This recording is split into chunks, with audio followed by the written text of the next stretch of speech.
All right. Okay, well, let me pull up my script. I don't know, I don't have this memorized by now. But welcome. It is 6:02, so welcome to the regular meeting of the Board of Library Trustees meeting of May 11th, 2021. I'll invite Jinder to call the roll. Trustee Duke Hughes. Trustee Hahn. Here. Trustee Lentini. Here. Trustee Ross. Chair Cortez. Here. Thanks, Jinder. If you can, I'll invite Jinder now to explain how the public can participate in the evening's agenda.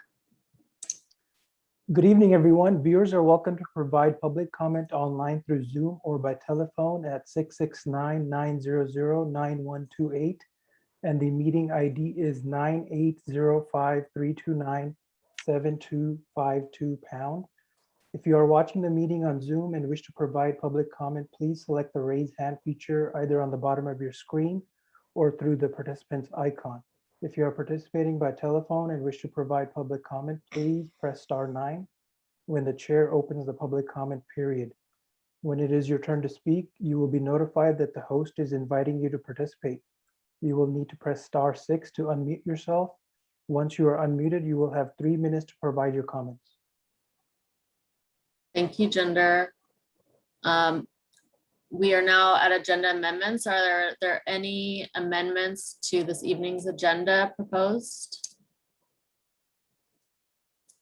I don't see a raise of hands or any notion. Okay.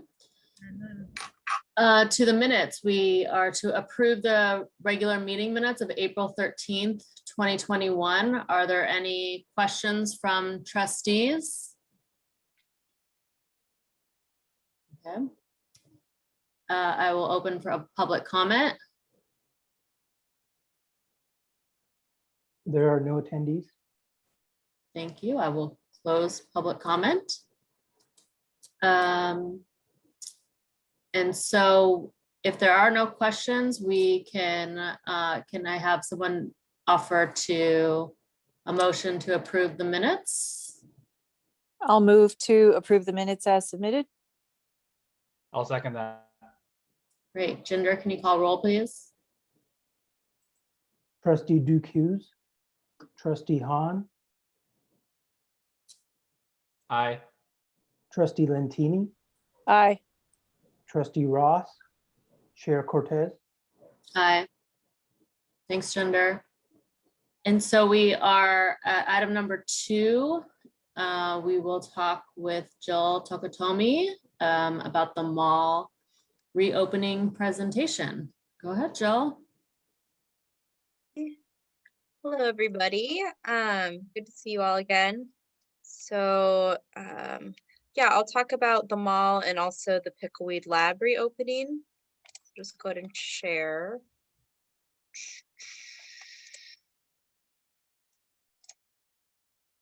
Okay, are you all seeing my screen? Yes. Great. Yes. Doop, doop, doop. Okay, so yeah, these have just been so far the in-person services that we've had through the library. And like I said, like Jamie said, I'm Jill Tokotomi. I supervise both of our branches, so the Pickleweed Library and also the Northgate Mall Library, as well as outreach and promotion. And just a little bit of background. We discontinued all of our library services except for our virtual services back in March 2020 due to the pandemic. And this was in alignment with all of the public libraries, both within our consortium in MarinNet and throughout the Bay Area, as well as all California public libraries. We did reopen for curbside service in June at the downtown and Pickleweed locations. We did not reopen the mall for curbside pickup, and it has not been a curbside pickup location throughout the whole ordeal. As you might remember, I think back on like maybe On December 8th, actually, I was presenting about the mall as an in-person browsing location. We opened very briefly on November 12th for a few weeks as an in-person browsing location. We also reopened the Pickleweed Lab as a public computing location. Um, that was in November when numbers were looking better, and then less than a month later, we went back into a new shelter in place order and shut down our in-person services and have not reopened them, hadn't reopened them since then. Um, I think, as you might have remembered, there was a lot of work that myself and our full-time librarian, Margaret Stawowi, put into getting the mall ready for reopening. We kind of revamped the whole collection, brought in a bunch of new items, both from the distribution center and from other libraries' most wanted collections. Got it so it could be a safe location for COVID, created new signage.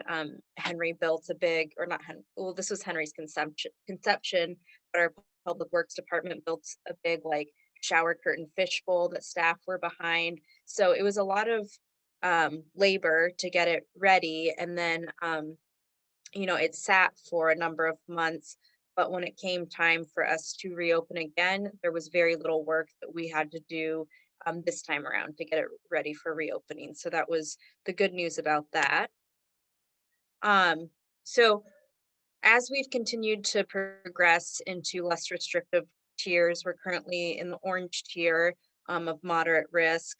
And as library staff, all staff, back in March, we initially were not included as educators, but in the first initially, but then in March, we were included in the umbrella of educators. We've all had ample opportunity to get the vaccine.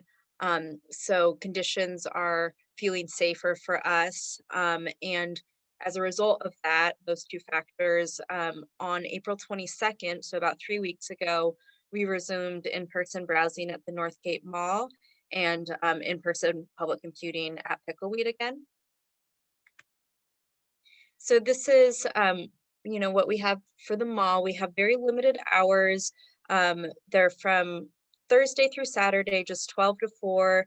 It's now once again available for holds pickup. So that means that when someone goes to order a book from the library, they can select it as their location that they wish to come and pick up their item. And that's very convenient for people who live in northern San Rafael, or it's just nice for people to have another location that they can pick up their materials. However, it is not a holds polling location for a number of reasons, but what that means is that the popular items that we have that might have a long list of requests, those do not get pulled from our shelves. They sit on the shelves, and anybody who comes in to browse has the opportunity to take those items home. You might know that as like a most wanted collection or a lucky day collection, but the benefit is these items actually they can check out for 3 weeks, not the shortened period of time. So it makes it for a good browsing location where people can find desirable materials. And the other reason, so that's part of the reason, since there's limited opportunities for people to actually browse in libraries, we wanted to have really popular items. And also just practically speaking, Margaret and I are the only two people staffing this location. We don't have pages, we don't have library assistants. Our collection is in a browsing order, which means that it's kind of just come and browse. Things are not ordered by call number, really. They're just organized by, material type. And so trying to pull holds and find specific items would be very challenging for us to do with our limited staffing. The collection includes items for all ages, kids, adults. We have a pretty substantial Spanish material for the size of the collection. We have large type items. We have DVDs, which are very popular at that location. And we also have audiobooks.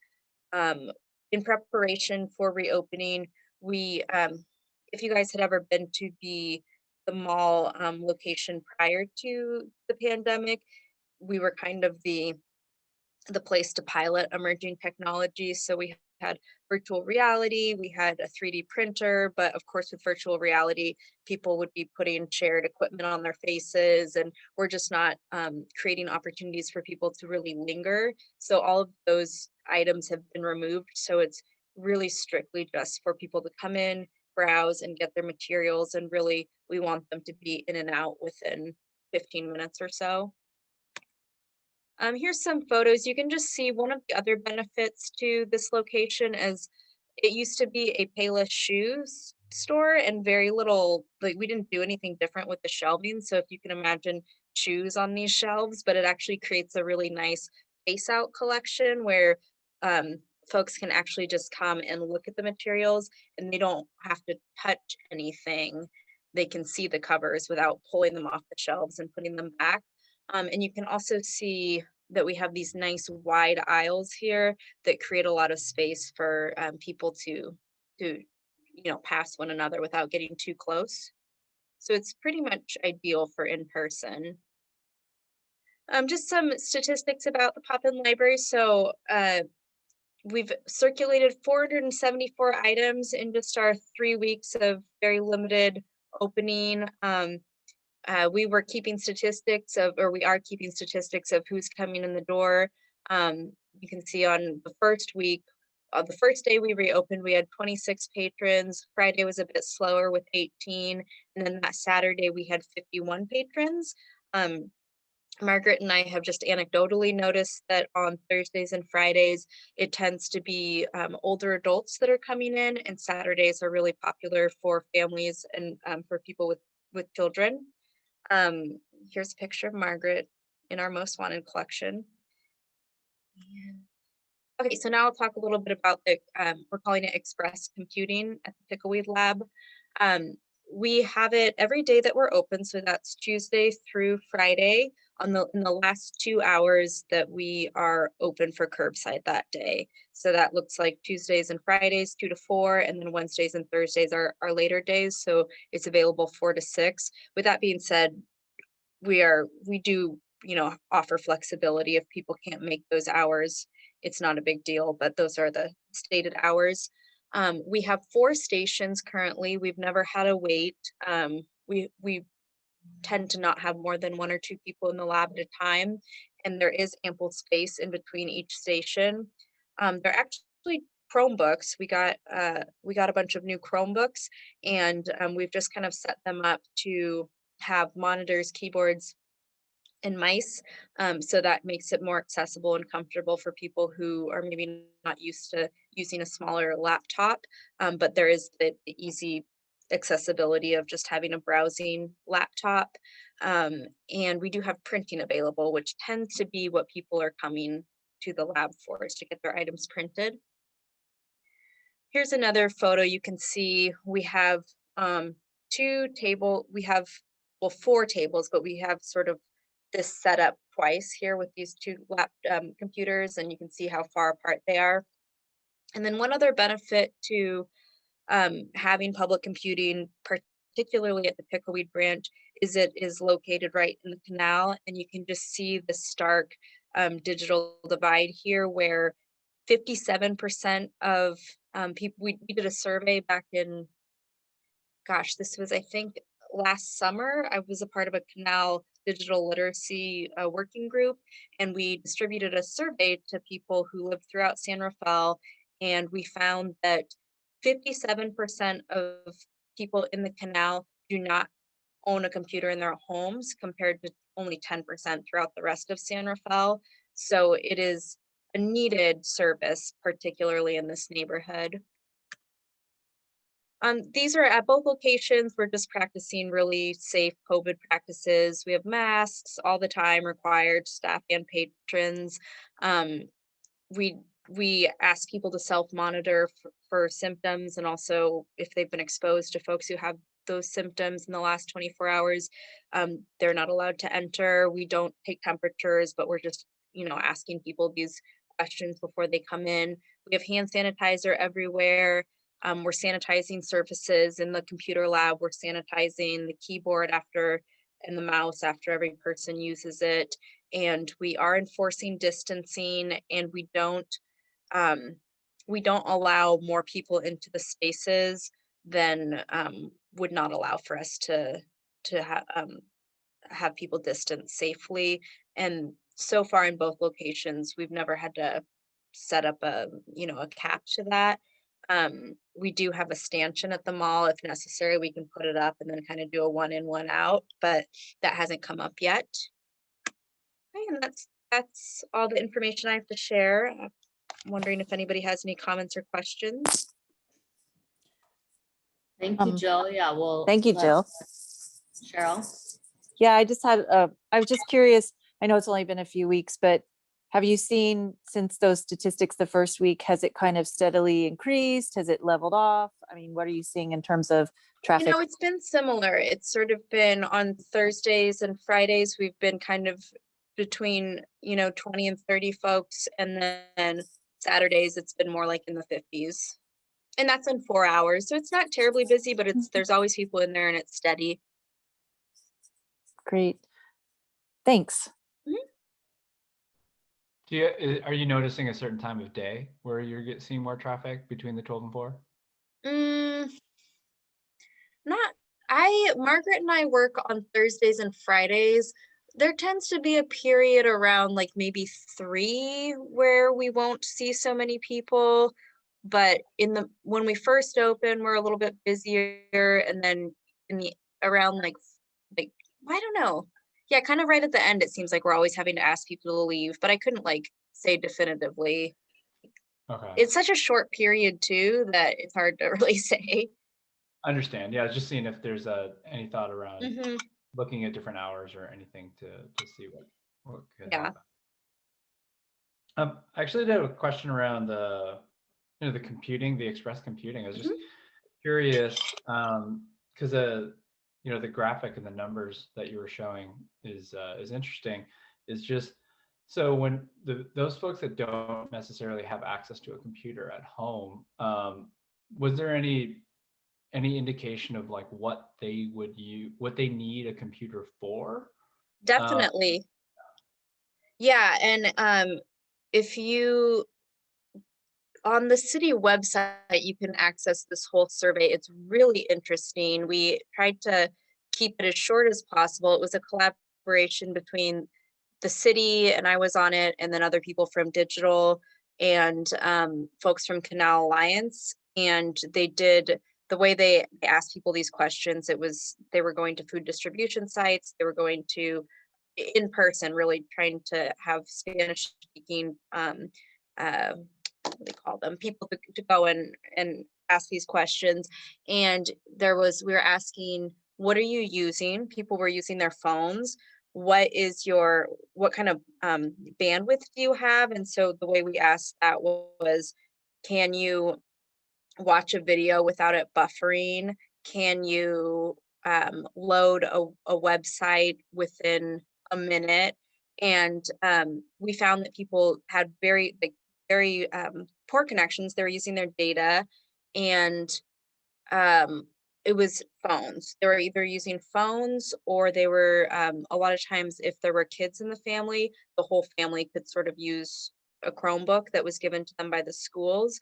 And I'm speaking based off of memory, so don't quote me on this, but definitely look at that information because it's really interesting. Yeah, I guess I was just asking to see if there was any, with the express computing, were there any specific computing needs that would be more of a focus area?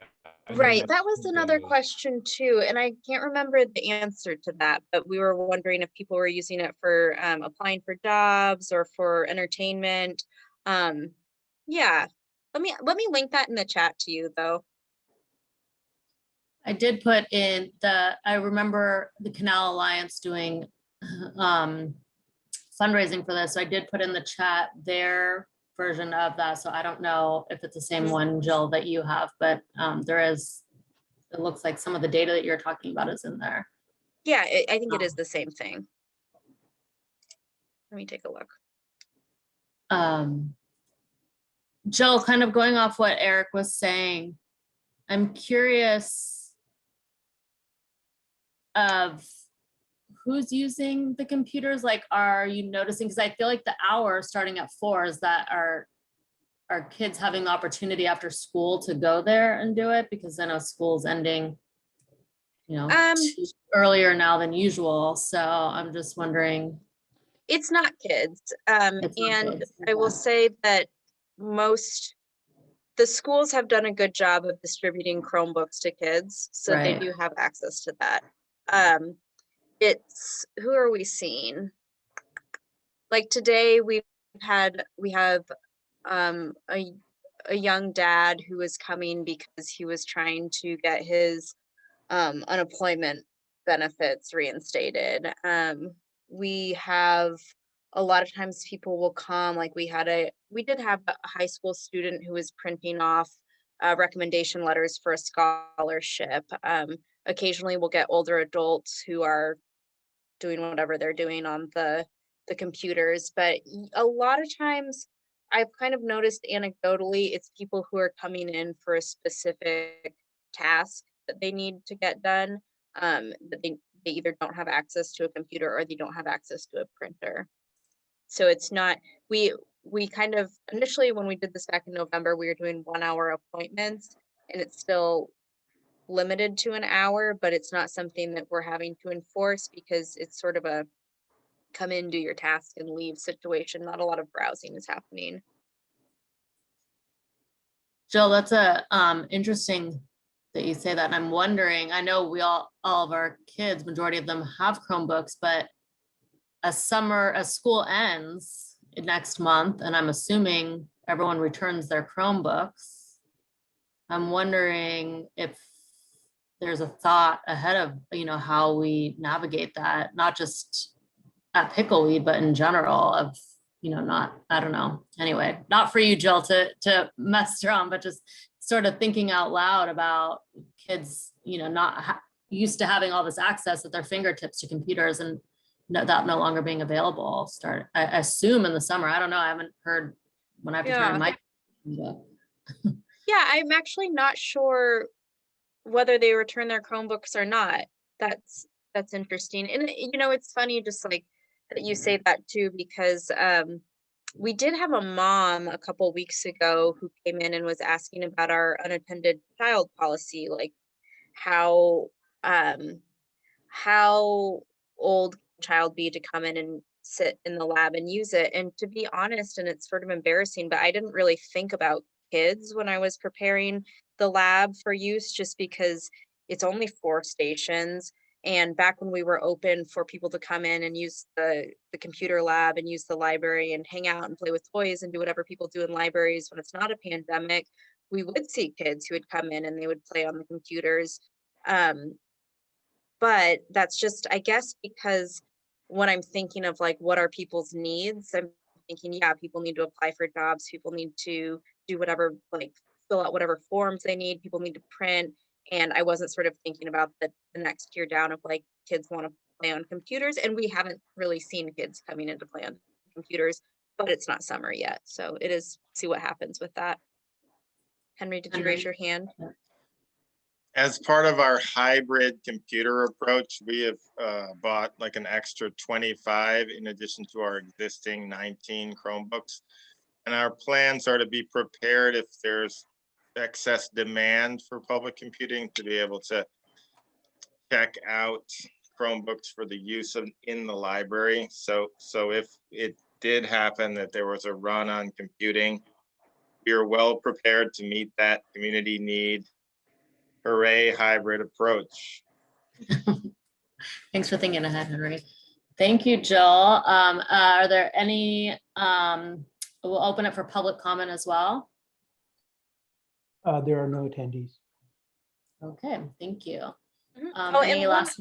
yeah, go ahead, sorry, Jill. one other thing to add about the Chromebooks is we're having a mini computer coming to our location as well. So if a Chromebook isn't going to work for someone because they want to access Word or whatever, then there will be a PC for them to use too. Great. Thank you, Jill. Always nice to see you. Say hi to Good to see you Margaret. as well. And I will say that Jamie, link that you dropped in the chat is correct. So if you guys want to learn more about that survey and the information we gathered, it's right there. So good to see you all. Have a good meeting. Bye, Thank you, everybody. Jill. Okay, we'll move on to item number 3, public comment. No attendees. No change. Okay, thanks, Jinder. We'll close public comment. And we will go to matters before the board. Item number 4, proposed updates to the library fee schedule. I will let Henry take this over. Thank you, Jamie. So item 4 is the proposed updates to the library fee schedule. And if you recall, when we talked about that in the past, it's part of a master fee schedule study. And so I will share my screen and do my presentation.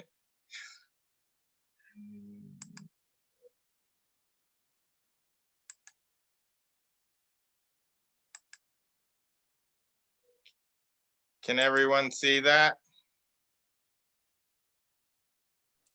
Yes. Yes. Yes.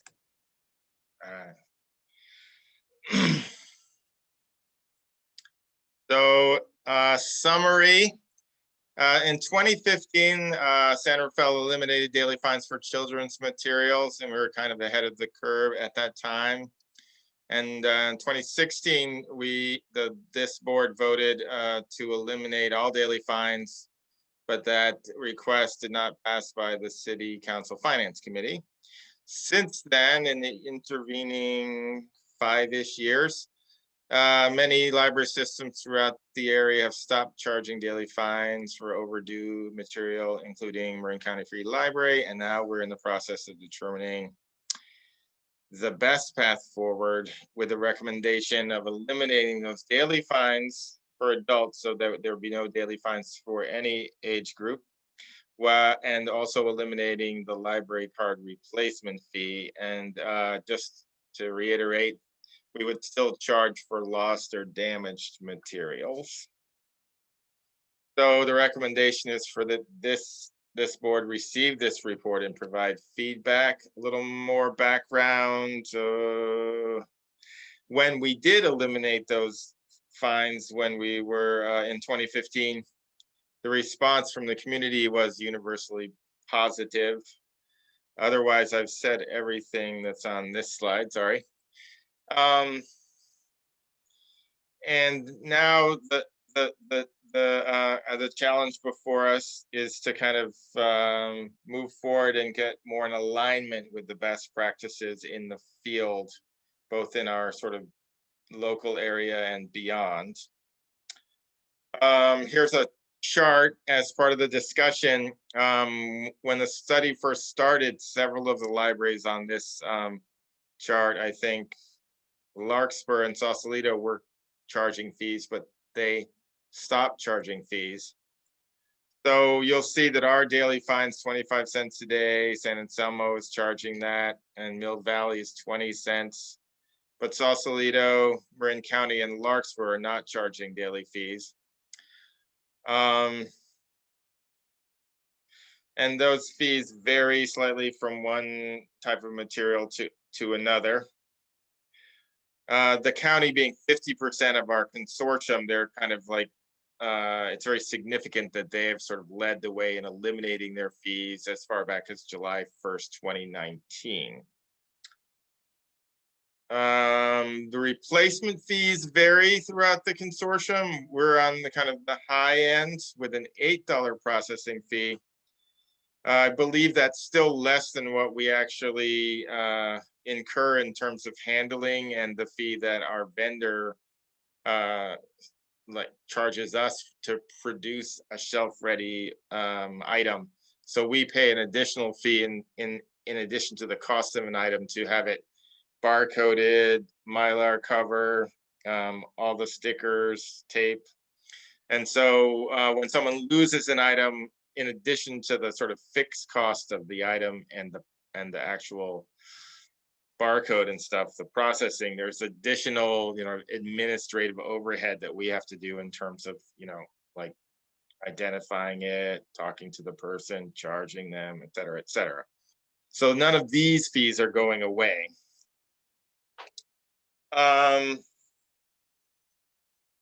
Right now only adults get charged this fee. It's already been eliminated for youth, so that's a little sort of asymmetrical. It doesn't really bring a lot of revenue. This is the library card replacement fee now. Library cards cost, we've gotten it down to about 9 cents. And so charging $1 for that for someone that loses their card is sort of, more than 10 times as much as what we're paying. We only issue about 195 cards a year, so it's not a significant amount of cost to actually give them away. It also seems just kind of mean and overly punitive, like you lost your card, now we're going to charge you, because the card is basically sort of before COVID, but basically it's their access to the collection. And now that everything is pretty much, or has been, virtual, the physical card is a lot less significant. People can also save their card number as part of the MarinNet app, and it's a scannable barcode. So eliminating this fee is just one less thing to sort of grapple with. It's not very significant in terms of revenue, and it's just another sort of hoop that sort of denies people access in some ways, or could. In summary, removing the daily fines will eliminate barriers in access and improve equity across the spectrum for all of our residents and all of our users who don't necessarily have to be resident. Anyone in California can get our library card. It's in line with a national trend of eliminating overdue fines.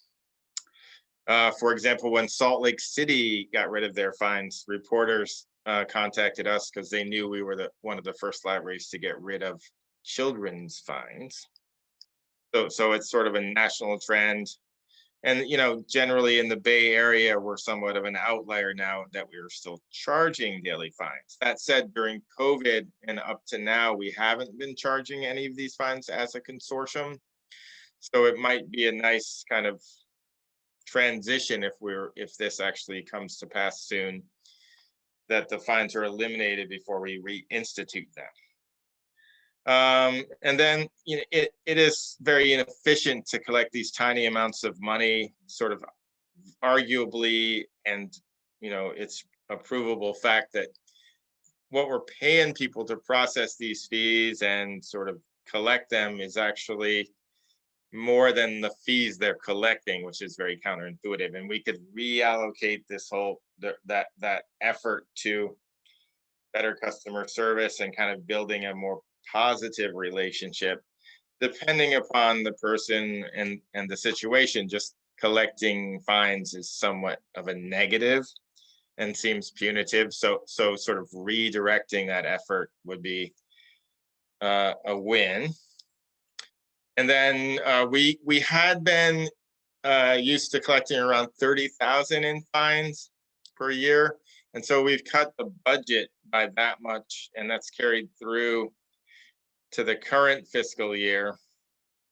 So it sort of couldn't be argued that we're losing money by not charging fines, because we've accounted for that sort of in a very fiscally responsible way. So the barrier in terms of, you're going to be losing revenue is not a truth, as it were. And that concludes my presentation. I will stop sharing my screen unless someone wants me to keep sharing it or go back to any specific slide. Thank you, Henry. I'll open it up for questions from trustee members. Henry, thanks for the presentation. Just maybe a quick question on the replacement cards. It seems so, obviously the costs and everything seems so minimal. Is there something where when people come in for a replacement card, could the question just simply be asked, instead of an actual card, do you have the capability to have like a digital, if there's the digital card or just the card number in the app, as opposed to actually continuing to give out these replacement cards for those that have the capability to do that? Yes, I would say that the scenario that you're described is more than likely the situation that arises. We don't just automatically, particularly during COVID, we don't automatically say you have to get a new card. A lot of users just want to know their number, so I think it's actually happening.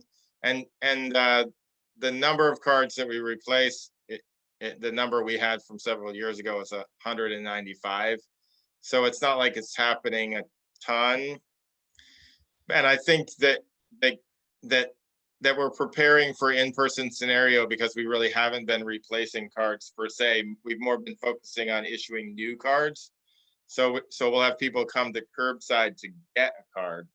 And there's also a way to get a completely digital card anyway. So it's just kind of like eliminating that as like a fee on the books that like you say may not even come to pass. And I believe we could more distinctly codify the choices available to be whatever. I mean, we also have a barcode duplicator, so we could actually print your barcode out and put it on like a pet rock if that's what you want. Seriously, the card has really no significance beyond like a repository for some stripes. So we have all kinds of Also has options. nostalgia though, you know, I don't know for me. Well, yes, I and mean, I found my Blockbuster video card the other day. and we could make that your library card if you want. All right. So yeah, good point. Okay. And then just I'm assuming, I think you know, because I wasn't around for the last time, but I'm assuming there's data that supports that if we get rid of fines, it actually creates higher demand. Like people are actually checking out more books. And is there any data that's showing that, like, because everyone would be like, well, people aren't going to return the books, but they still do, right? Do we have data that shows all that? Yeah, after our initial getting rid of fines for children's in 2015, we did a study and it showed that circulation increased. I think that the issue with if people don't return the books, then their account's blocked and they can't borrow anymore. So like if you keep your book out for more than 6 weeks, it goes to loss and you're charged for the entire amount, which we haven't been doing in COVID, but it kind of blocks you. So there's an incentive to return them beyond, you know, like there had been cases back in the day of people actually stealing DVDs to sell them. Otherwise, you know, it's very few and far between that someone actually would, you know, be able to abuse the system. And I think most people just have a moral sense of obligation. They feel really bad. We have to sort of grief counsel them that they destroyed the book, they dropped it in the bathtub, it's all good. You know, so even being late for some people is really traumatic. We're undoing years of trauma around this. And I'm not even kidding. It sounds like it's funny, but people have been turned off from our services from having a very negative experience with this years ago. Tons of stories. And so we're sort of building back the sort of like, let's get to yes. You know, there's no really reason for this, and it's not really keeping them returning the books. It's just kind of limiting access. Some people, you know, especially new users, they're like, oh, I can't borrow books from the library because if I lose them, I'm going to get this huge bill. And that sense of like the sort of lack of safety, you know, like because then I'm going to be liable and it's going to be this whole thing. And we just want to sort of do away with that. Take 50 picture books, you know, like eat while you're using them, you know, like, you know, you don't have to sort of be so, you know, we don't want you to destroy them, but we want you to actually use them and not feel a sense of fear or, you know, some overwhelming, like sense of if something happens, it's going to be a big negative for you. Yeah. Go ahead, Susan. Good question, Henry. Maybe you can clarify this, but that probably raises a question that one of the board members might ask. I know during COVID, we've waived a lot of stuff. If, as we move forward, if this gets approved by the city council, do we also forgive everything on the books? Not necessarily. I mean, we could do that as a kind of sort of like an extra. The proposal doesn't say that. That said, there is a move by the state library as part of the infrastructure plan to sort of statewide remove all library debt in one fell swoop, including stuff that's owed for like replacements. But specifically removing fines on the books generally has been what libraries do when they do this. And we could actually get a number for that, but it might be slightly counterproductive if the state was going to give us that amount of money and then we removed it. Gotcha. And so it's unclear what's going to actually happen, but they've surveyed us for the number to know. And that's kind of, I think it plays well in Sacramento, the remove library debt thing. Do you have an So- estimated time frame of when the state would be considering taking that action? So at least we could do our due diligence, right, to identify that number, like you said, put it aside. And if we know that they're going to notify agencies by, I don't know, January 1 or whatever, we just wait. And if they don't do it, then the city itself could make that decision of, hey, let's Yeah, I can ask, I sense that it's part of the Build Back Better infrastructure bill. Our number, it's coming back to me for everything, including like lapsed borrowers, is like 190,000. It's a little bit of spin on like, but we could stand to get that and it would be kind of nice. But I don't really know the timing of, Okay. it could be fiscal year, but that seems kind of soon. Yeah, I was just Yeah. kind of curious because based on Trustee Han's comment, Yeah. I'm kind of jumping ahead going, because the whole idea of doing this is to kind of take the shackles off of everybody and they can feel welcome back to the library without that, Oh, with yeah. that feeling that they're, you know what I mean? So I think sorry, what we my could feedback- do is we could keep it in abeyance for longer because that's what it's been. Yeah, And then we'd have the option of deciding, Yeah. what, depending on what's happening with the infrastructure bill. great. Thank you. So then with all that, I had a question about just kind of next steps and timing. So I'm assuming, as you mentioned, this goes back to the city council to approve this proposal. I guess one question is, do you think they're likely to approve it this time? And I guess the second question is, when would it go before city council? July 6th is the date, tentative date that it's going to go forward with recreation and the library. And I think Henry covered it pretty quickly, but he already eliminated $30,000 in expenses in his last year budget to basically replace that lost revenue. So we wouldn't be coming to you if we didn't feel that the path has been cleared by many, many people. So we're really excited about this. And Henry has done a ton of work over the years, getting to this point where we feel that the city council is extremely supportive. Good, because I mean, I would just say, like, I'm glad this is finally getting to a point where it's going to go through. Been hearing about this only a short amount of time, but I think it's the right thing to do. And I'm really glad to see that we're almost there. So thank you very much for pulling this all together. Sure, and you're welcome also, as a board, we're obviously going to take your recommendations forward. We're doing the same thing with the recreation side of the house, right? But theirs is a little different. This side is all, rainbows and sunshine. The other side of the house is increasing some revenue, increasing fees. So it's a little bit of a mixed bag, but as we move forward this process, all of the feedback that we're receiving through the community and at board or commission meetings is being forwarded to the city council. But that doesn't preclude you from going ahead and participating at that meeting and sharing your feedback from your perspective. If you've been on boards or foundations and you've seen this attempt through the years and you feel very supportive of it, I think it's a wonderful thing for you to share with them as well.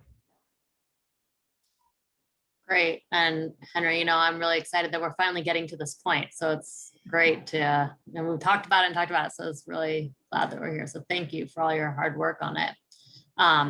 Just a quick little anecdote, because you remind me of, you know, and here I am on the board, but apparently we had an overdue book for my daughter, and it was, I don't know, something, and we couldn't process a book anymore. And Margaret, it was like 55 cents. I'm like, I had no idea I didn't even go, you know, and Margaret was like, and I had no money. So she was like, here, I have some coins and that I keep random change like in her drawer. And she like put in 55 cents for me. And I was like, okay.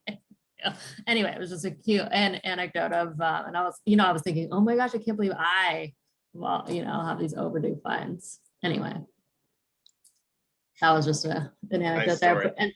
And so we do need a motion, right, to accept the report? Yes. Okay. Is there a motion to accept the report? I'll move to accept the report. We have a second. I'll second that. Great. Jinder, can you call roll? Sure. And there are still no attendees, so we're good with the public comment. Oh, I'm sorry. Thank you for catching that. No Yes. problem. Trustee Duke Hughes, Trustee Hahn, Aye. Trustee Lentini, Aye. Trustee Ross, Chair Cortez. Aye. Great. Thank you. Thank Motion's you. approved. Thank So you we'll all. go. Yeah. Sorry, Susan.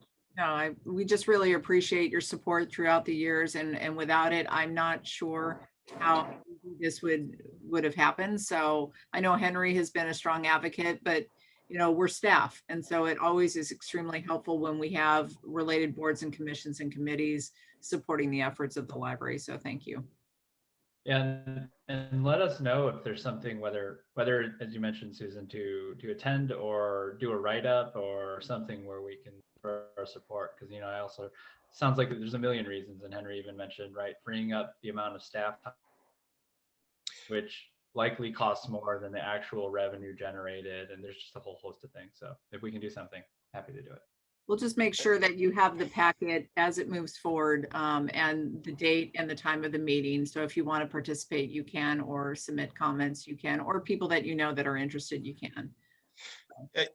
In a kind of good way, because it's become so common, you know, in public libraries. It's not ubiquitous, but it's all the arguments that would have been controversial like 3 or 4 years ago, 5, have sort of been accepted.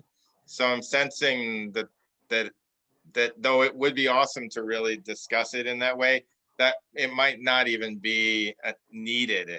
You know, it might just be by acclamation. Everyone knows this is the future. But I guess my question would be whether it'll be on consent or not. And if it was on consent and was just acceded to, that would be sort of convenient. But there could be a discussion. It's hard to know. This is going to be on the regular meeting, not Oh, really? because of Yeah. Henry, but because of the recreation side. Oh, okay. We have been meeting just Yeah. just for information. The recreation side has been meeting with Oh, yeah. stakeholder meetings, you know, reaching out to specific groups because there are some Oh, right. significant changes that might be impactful, and we want to make sure that they have many opportunities to provide public input before it goes to the council, because it's been 10 years since they've been adjusted. So you can imagine trying to right the ship after 10 years, what that's going to be like. So Henry his portion could have been easily under consent. Unfortunately, his evil twin has taken him down. Okay. So we're saving Well, him a happy ending. So hopefully everybody will be thrilled to hear about the library, and then they'll be ready to hear about the recreation adjustments. Right. Okay. So Okay. we'll move on to item number 5, FY 2021 third quarter annual revenue and expenditure budget. Pass it to Henry. Thank you, Jamie. So I did something a little different this time. Usually we just look at the spreadsheet, which we can do, but I kind of made a PowerPoint just to walk us through it. So we don't have to kind of have our eyes blurred with the lines, but I can bring up the spreadsheet, which compares this year to last year. But just as a preface, you know, in terms of budget years and things being sort of out of whack, I don't think this year and last year hasn't been anything quite as significant. Maybe the last downturn, but you know, we're doing our best to kind of get things in alignment, you know, with the whole roller coaster of the economic challenges presented by the COVID crisis. I will share my screen, and then if we want to look at the spreadsheet, I also have that in another window.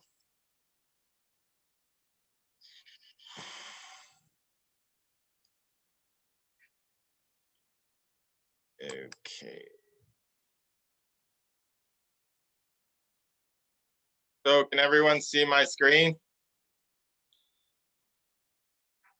Yes. Okay, thanks.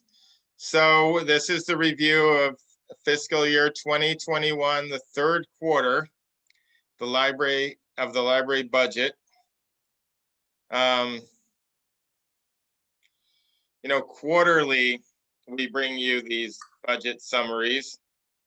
And I remember there was a time when I didn't know what really quarterly meant, but I assume everyone does. But, you know, with the fiscal year, it's like July, you know, July, August, September, October, July, August, September, October, November, December, January, February, March is what we're talking about here, the third quarter. The recommendation is that you again receive this report and provide feedback. Here's some background. It's the year-to-date figures for the third quarter, which ended in March 2021. 75% of the years elapsed, but we're only 66 expended.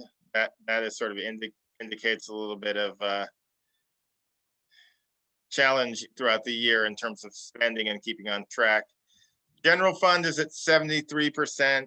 Parcel tax is underspent, but that's good because if we don't spend all of parcel tax, it rolls over to the next year.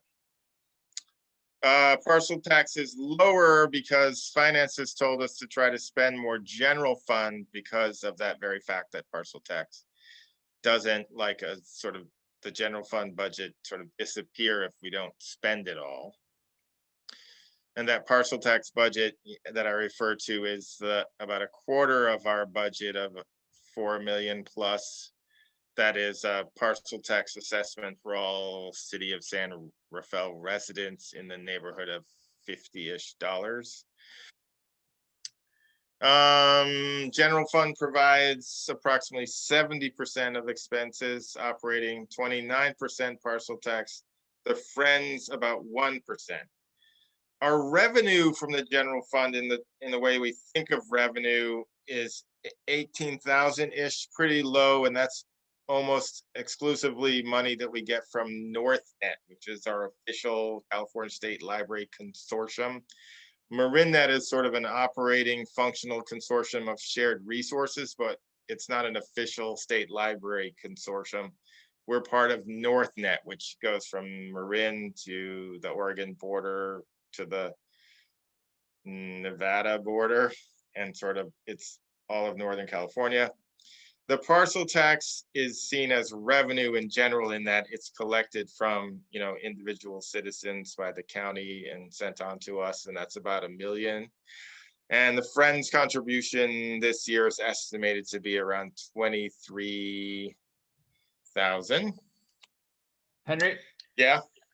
Is it so the general fund provides 70%, but the general fund revenue is 18,000? Yeah, that's revenue. Everything else, okay. General fund is expenses. Like we get revenue from the parcel tax, like, you know, but as far as general fund, it's just like the city pays the bills, and that's about 3 million. But I understand the confusion. Does that make sense? Yes. Okay, cool. So we're going to expenditure highlights. So general funds, Regular higher salaries, slightly lower because we've had 5 open positions, actually 8 total. Extra hire is underspent because of the shelter in place, and you haven't been using as many temporary people. Building contracts are on target. Some building improvement is less than optimal because we haven't been able to schedule regular service, or it's been delayed. For example, payment of our HVAC, though it's like the work has been performed. And yeah, the same with utilities and gas. They're slightly underspent because we're still waiting to pay some of those bills. The contract services has always been overspent because we pay the bill up front around 280,000 at the beginning of the fiscal year.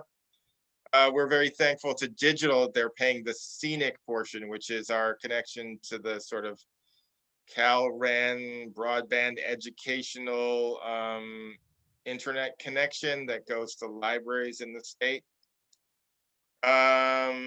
You know, if we didn't front load all that MarinNet money, we're kind of on track about 70%-ish.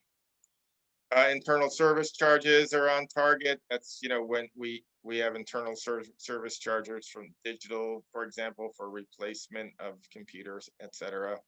Office supplies are slightly underspent, but on target. Books are over, which is good. It's not bad. And this is in general fund. We also have books in parcel tax because finance has directed us to spend more in the general fund where we can to sort of get to a bottom line budget, meaning things will even out at, you know, if we overspend here, we underspend there. Generally, we're not, finance isn't in favor of a bottom line budget, but this year is an exception. And we've moved periodicals for the year to audio visual because we basically canceled all our periodicals in an effort to save money because people wouldn't be coming in to read them when we're closed. That's around 7,000. I'm kind of proud of that because I don't know, it would just be a waste to spend a bunch of money on magazines no one's going to read. Digital branch is a little bit underspent because we haven't gotten that 18,000 from the consortium yet. We're doing a lot of spending in audio visual because we have more periodical money. We're slightly overspent by $200 in training and instruction. We budgeted actually 0 in that, but that's not, you know, statistically significant. And again, finance has said that a bottom line budget is okay and we should spend on general fund. We have fewer people doing, you know, conferences and or, you know, traditional subscriptions to professional organizations and haven't renewed a lot of memberships. So we haven't been spending as much in professional dues. As actually part of the MOU with SEIU, it says that, you know, we should pay professional dues for people's membership in professional organizations, though it's a little bit of a gray area. And we're not doing a lot of credit card transactions because we're not really charging fines or, you know, handling money in any way. So that's the highlights for general fund. On to parcel tax. The county charges us an administrative fee to collect the parcel tax. Slightly underspent, but it looks like we're going to hit the target on that. We've been not doing a lot of programming during COVID, so we're underspent on that. We're underspent on books because we're trying to sort of spend more on general fund this year and save some parcel tax money, though a ton of our budget for books is in the parcel tax, 100 and something thousand. And then again, the periodicals charges in the parcel tax have been underspent because we eliminated them all for the current fiscal year, though we are planning to bring back periodicals around the time. We're trying to time that with the time when people might be allowed not only to be in the library, but to sort of stay in the library for an extended period when they might want to be reading like a magazine. Though people do check those out And so it's kind of like, we're planning to bring them back, but we don't have to have them back the first day we're open for in-person services at downtown. And we're going to add a few newspapers to the mall. Digital branch is slightly underspent as we are trying to spend more in the general fund. We haven't been doing as much technology, hands-on stuff like 3D printing, so we haven't been spending as much with those technology supplies. Same with training and instruction. We have a conservative approach. The COVID shutdown has been a virtual renaissance of library training and instruction virtually, and most of it has been free or extremely low cost. So there's been an avalanche of online trainings for library staff, which we've, taken advantage of the kind of free nature of that. Like I'm in a 2-day thing at the end of the month and it costs $25. So there's a lot of value there. And then lastly, the new library conceptual design for the Albert Park Library and Community Center building is $81,924, and that's been moved to an account so we can pay the bills from Nolan Tam. That's not showing up on the spreadsheet that you were shared, however. So that concludes my overview of the third quarter 2021 library budget, general fund, and parcel tax. And I can now share the spreadsheet if you'd like. Anyone? And I don't need to, I don't think. Okay, cool. Thank you, Henry. Questions? Cheryl? Cheryl. So, I mean, is it fair to say, or I guess I would ask, are there any particular budget areas that you're concerned about as the year finishes out, either by being too far underspent and compromising something about your services, or that are going to tip into the overspent area and create some budget tension? Or is everything looking good? It's not ideal, but we've sort of prepared for every contingency. The contract services are of the most concern to me, because it's escalating costs that because they're related to largely the Marin, that costs like a shared enterprise where we have little control over containing those costs. It kind of means that we have less ability to just contain costs. For example, we're looking at a new delivery RFP, and that's like the people that we pay, who's a third-party contractor that picks the books up at each library and transfers them to other libraries and takes them to the MarinNet office. Our perspective is like we would like to contain costs and kind of actually maybe do a little bit less in order to keep the costs same or less.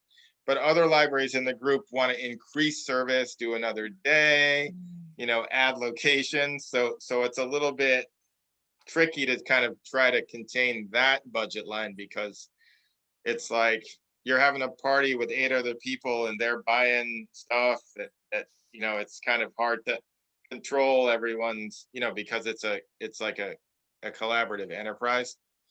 Otherwise, like in terms of staffing costs, we're underspent. So, it's not like we're going to go over. The book budget, we got a little bit extra in terms of, that bottom line budget, spending more in general fund. So that's good. And so, and in addition to that, I've gotten clearance that it, as we get close to the end of the year, the challenge with book purchasing is we buy books before they're published, but we don't pay for them until we receive them. So there's kind of a rolling estimation, but when we buy ebooks, we get them right away and we're billed within like days. So we can sort of spend more on virtual when we're getting closer to we usually cut off ordering in order to wait for the stuff that's being received. And it's always kind of like an art to kind of figure out what's actually going to come in under the finish line. But still, that's not like going to put us in a bad way. And there's no way we're going over like bottom line.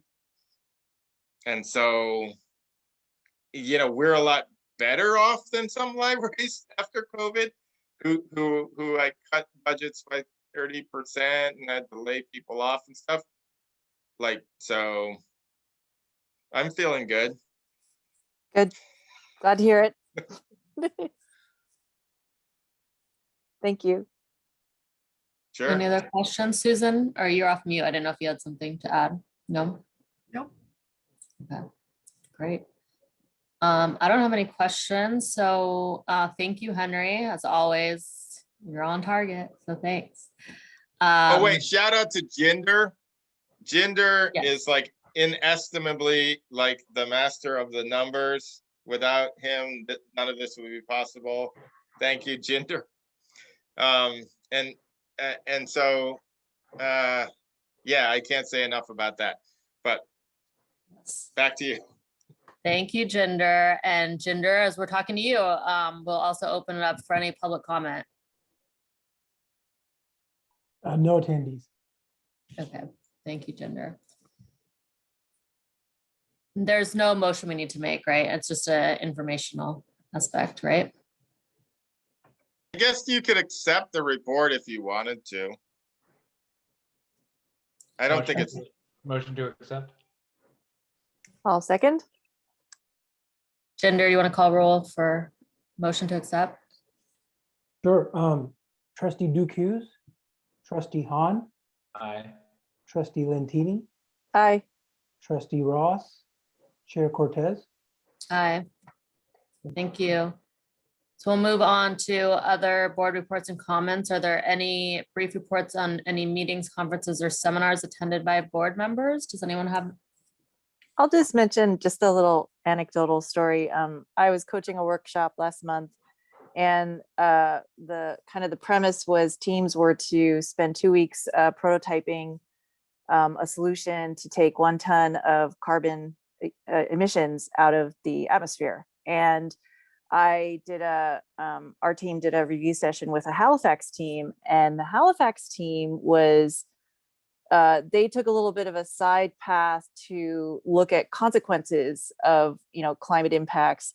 And they felt that in Halifax, there are a lot of people that are coming to the library. That's the place that many people in the community come. And they found that when they had various crises, fires or power outages and things, that they had a lot of members of their community who, don't speak English, didn't know where to go, didn't know how to get help. And so their whole prototype was to develop kits that the library would distribute for free to people who came into the library, to distribute to anyone in the community. They were going to get enough, to serve all their library patrons and to anticipate, these kinds of disasters or issues coming up. And their whole premise was to help make sure that no one in their community is sort of unduly impacted by anything that starts to happen in Halifax due to climate change impacts or other disasters. So I just thought that was kind of a cool way to think of a library being kind of this centerpiece to the community to do more than, just providing sort of books and information, but they really took that to the next level, I think, in actually supporting the community in emergency situations to really give them survival kits. So I just want to mention that. I thought it was kind of cool. Thank you. Okay, we'll move on to staff reports and comments. So I'll have Henry run through this. Then, oh, the back. Okay. So, can you hear me? Yes. Yes? Okay, good. So Measure D, I think, met since the last meeting of this board, and they reviewed the previous quarter's budget numbers. Nothing else to say about Measure D. Friends met last month, the day after this meeting. The library proposed a summer reading. Well,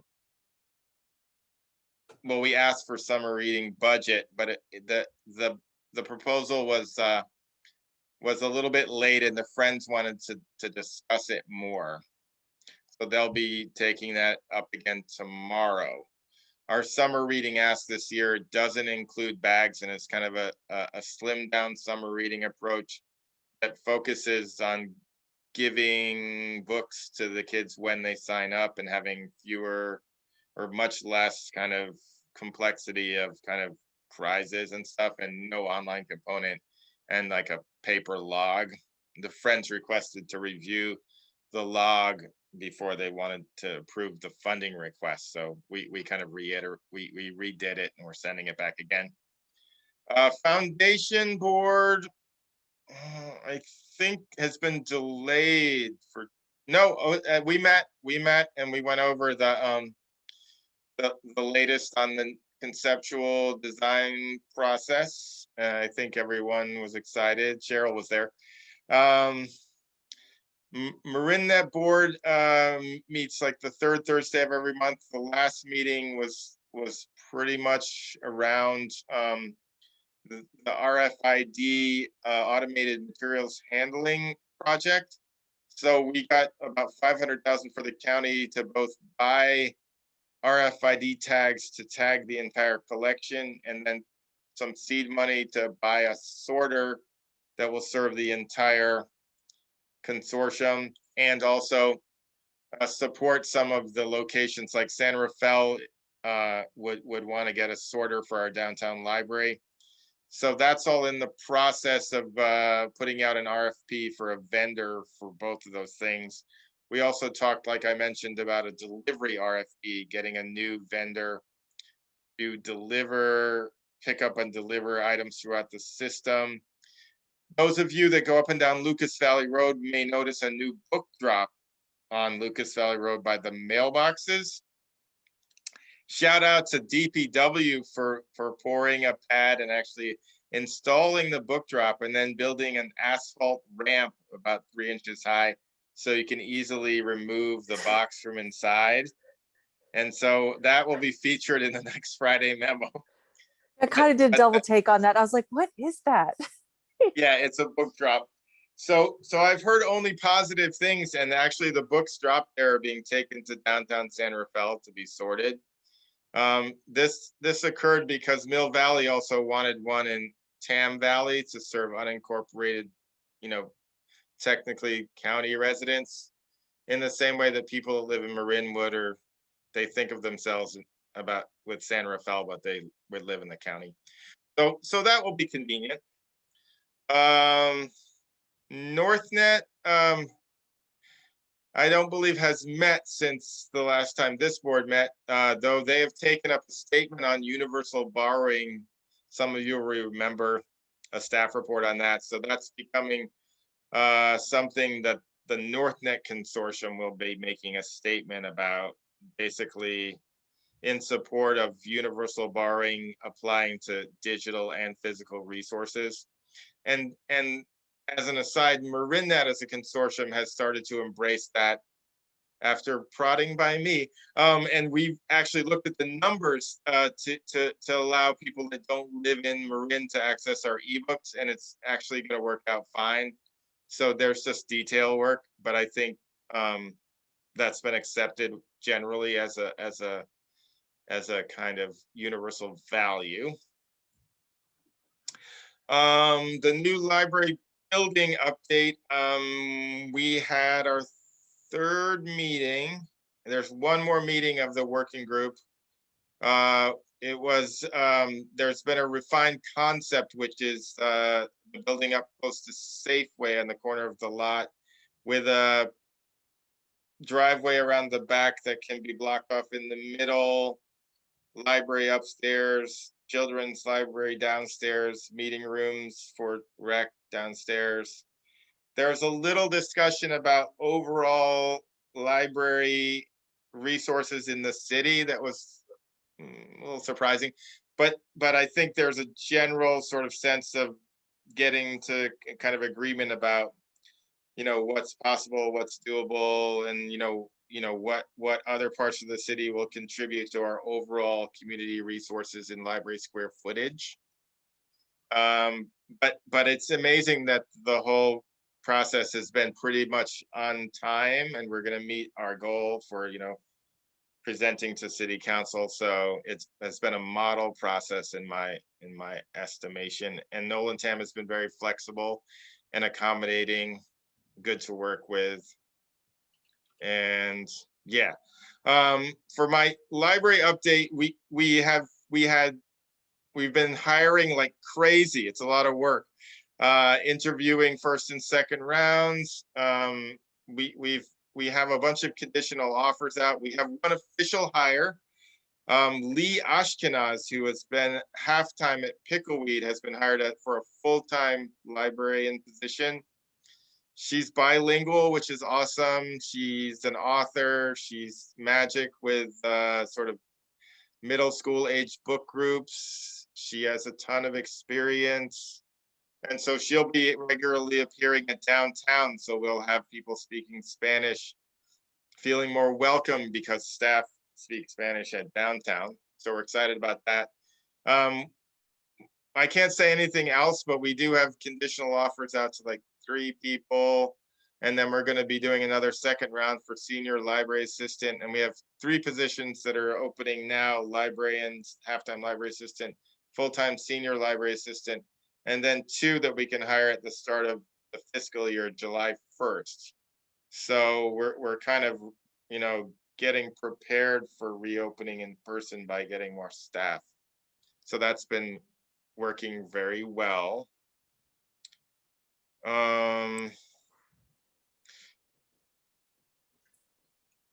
Curbside is going, like clockwork. There's been a few people that question mask wearing at curbside, but we're requiring masks.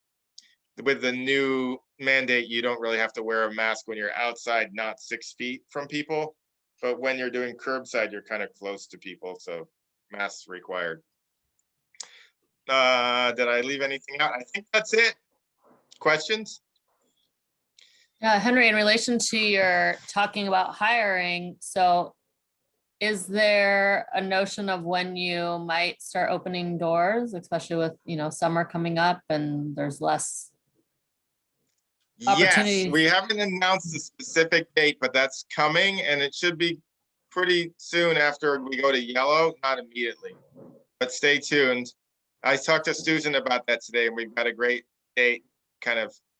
We're just refining the hours and that date, but it's becoming, real, and we're preparing the inside of the library. I bought some more sneeze guards. We've arranged the lobby in a nice way that will sort of account for we're gonna actually stop doing curbside when we do in person, but we're gonna allow people to sort of will call their stuff. So that's gonna be a nice transition for those that don't want to browse. But we have, I think Margaret really described it like that it's like when you've been gone for so long and you get home and your dog is really excited to see you, but they're also kind of mad because you've been gone so long. So we had some people sort of giving us a piece of their mind about being closed, even though they're standing in a library like the mall that's open. Okay. But I think that's just like sort of the process of readjustment, and it's kind of like exciting, I think, for most of the staff to be, but some are somewhat apprehensive. Yeah, I can imagine. Yeah. Thank you. Any questions? Anyone else? No? Okay. Our next meeting is slated for June 8th. Unfortunately, I am going to be out of town. So if we can just confirm that Rob can take over chair duties, I will not be able to attend. Sorry to hear that, Jamie. I'll confirm with Rob and let you know right away. Okay. I believe Adriana will be missing that one also, but as long as Eric and Cheryl are going to be making it, we should be good. Yeah, I should be all right for that Okay. date. I'll plan on it unless my wife goes into labor, then I'll have to let you know. Oh, goodness gracious. Okay. Well, now you just jinxed yourself. Yeah, I know. Okay. All right. Well, Henry, you'll let us know if what comes up from that. And the future agenda topic is the Lucas Road book drop, which you just talked about. Anything else before we adjourn? Last call? Nope. Okay. All right. Well, thank you. We're adjourning 7:21. Thank you. Have a Thanks, good Jamie. evening. Everyone, Eric. thanks. Thanks, Cheryl. Bye. Thanks, Take care. Susan. Bye. Thanks, Jinder.